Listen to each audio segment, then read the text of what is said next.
નમસ્કાર દર્શક મિત્રો, આપ જોઈ રહ્યા છો સનસનીખેજ ન્યૂઝ। વડોદરામાં સુભાષનગર વિશ્વામિત્રી નજીક પ્રેમ પ્રકરણ બાબતે ઘાતકી હુમલામાં 19 વર્ષીય આશાસ્પદ યુવાનનું કરુણ મોત નીપજ્યું।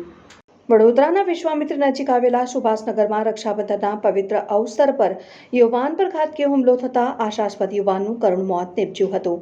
સૂત્રો દ્વારા પ્રાપ્ત માહિતી મુજબ અગાઉથી પ્રેમ પ્રકરણ હોવાને કારણે તેની અદાવતને લઈ ઈર્ષ્યા રાખી પતિ તેમજ તેના દીકરા પર તીક્ષ્ણ હથિયાર સાથે ધસી આવેલા અસામાજિક તત્વો દ્વારા ઘાતકી હુમલો કરવામાં આવ્યો, જેમાં કેશવ વિજયભાઈ મારવાડીનું કરુણ મોત નીપજ્યું હતું। ઘટનાની જાણ થતાં રાવપુરા પોલીસ સ્ટાફ ઘટના સ્થળે દોડી આવ્યો હતો અને વધુ તજવીજ હાથ ધરી છે।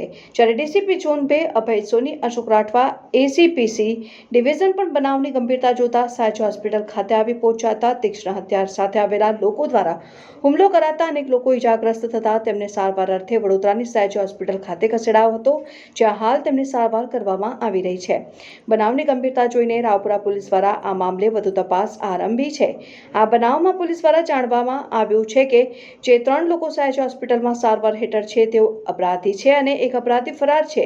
આ 3 આરોપીઓ પર પોલીસ દેખરેખ રાખી રહી છે અને સારવાર થતાં તેમને અટક કરવામાં આવશે। ये सुभाषनगर विश्वामित्री ब्रिजना कांठे आवेलू है रावपुरा पुलिस विस्तार में।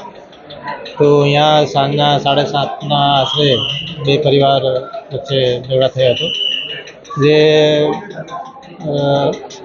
महिला जोड़े अनैतिक संबंधने बाबत लईने अगाऊ बोलाचाली थती हती अने आजे एमना बे ग्रुप वच्चे झगड़ो थयो। तो आमां एक माणसनी मृत्यु थयो छे અને જે બીજા ગ્રુપના 3 લોકોને ઈજા થઈ છે। જે આરોપી ગ્રુપના 3 લોકો છે અહીંયા અત્યારે હોસ્પિટલમાં એડમિટ છે અને જે 2 છે એમની શોધખોળ, 2 અન્ય જે છે આરોપી ગ્રુપના એમની શોધખોળ ચાલુ છે। અત્યારે વિસ્તારમાં શાંતિ છે અને પોલીસનો બંદોબસ્ત પણ રાખવામાં આવેલો છે। કેટલા લોકોની ધરપકડ કરવામાં આવી છે? અત્યારે 3 લોકો જે હોસ્પિટલમાં એડમિટ છે, અમારો પોલીસ બંદોબસ્ત ત્યાં રાખવામાં આવેલું છે। એ સારવાર થયા પછી એમની ધરપકડ કરવામાં આવશે અને જે એક બીજો જે આરોપી છે એમની શોધખોળ અમે ચાલુ છે। સ્થાનિક જે સૂત્રો છે તેમના પરિવારજનો છે તેમનો એવો આક્ષેપ છે કે ઘણા સમયથી આ તેમની તકરાર હતી અને એમને હેરાનગતિ કરવામાં આવતી હતી। હા, એવું અમને જાણવા મળ્યું છે કે એ લોકો આપસમાં ઘણીવાર આ અંગે ઝઘડતા હતા।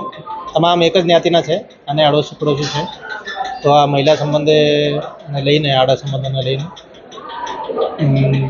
તકરાર અને ચાલતી હતી। પોલીસ હવે કઈ દિશામાં તપાસ કરી? હવે અમે આમાં તપાસ કરવાના છીએ કે ખરેખર કોણ સંબંધ મહિલા જોડે રાખતા હતા અને કઈ રીતે એમના દિવસે ઝઘડું થયું હતું, ખરેખર અને મૃત્યુ કઈ રીતે થઈ હતી, આ બધું અમે તપાસ કરવાની છે। જે આરોપીઓ છે તેમનો અગાઉનો કોઈ ઇતિહાસ સંભળવામાં આવશે? હા, અત્યારે અમારે ચેક કરવાનું છે અગાઉનો જે પણ ઇતિહાસ છે। અત્યારે હાલ તો કોઈ જાણવા મળ્યું નથી, આગળ જે પણ ઇતિહાસ હશે આ બધું ચેક કરવાનું।